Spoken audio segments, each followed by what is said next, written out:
സഞ്ചരിക്കുന്ന ബാർ പൂട്ടി. ഫോണിൽ വിളിച്ച് മദ്യം ആവശ്യപ്പെടാം.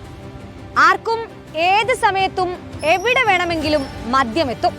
അങ്ങനെ വീടായ വീടുകളിലെല്ലാം മദ്യം എത്തിക്കുന്നതിനിടയിലാണ് തിരുവനന്തപുരം ആറ്റിങ്ങലിലെ സഞ്ചരിക്കുന്ന ബാർ ഉടമ അറസ്റ്റിലാകുന്നത്.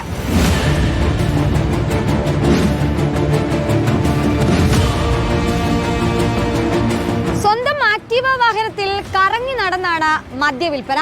അതുകൊണ്ടാണ് ആറ്റിങ്ങൽ പൊയ്കമുക്ക് സ്വദേശിയായ അനിൽകുമാറിന് സഞ്ചരിക്കുന്ന ബാർ ഉടമ എന്ന പേര് ലഭിച്ചത്. കഴിഞ്ഞ ദിവസവും മദ്യവുമായി സ്കൂട്ടറിൽ കറങ്ങി നടക്കുകയായിരുന്നു അനിൽകുമാർ. വിവരമറിഞ്ഞ ആറ്റിങ്ങൽ എക്സൈസ് ഇയാളെ പിന്തുടർന്ന് അറസ്റ്റ് ചെയ്യുകയായിരുന്നു.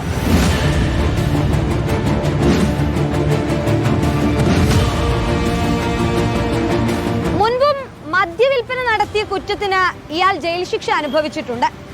ജയിലിൽ നിന്ന് ഇറങ്ങിയതിനു ശേഷം വീണ്ടും വലിയ തോതിൽ മദ്യവിൽപ്പന ആരംഭിക്കുകയും ചെയ്തു.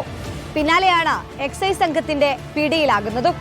ഏതായാലും സൂക്ഷിച്ചു വെച്ച മദ്യവും മദ്യം വിറ്റതിലൂടെ ലഭിച്ച പണവും ഇതിനായി ഉപയോഗിച്ച വാഹനവും മൊബൈൽ ഫോണുമെല്ലാം പോലീസ് കണ്ടെടുത്തിട്ടുണ്ട്. അറസ്റ്റ് ചെയ്ത് കോടതിയിൽ ഹാജരാക്കി റിമാൻഡും ചെയ്തു. Reporter Sunisha Yellur, in reporter, Thiruvananthapuram.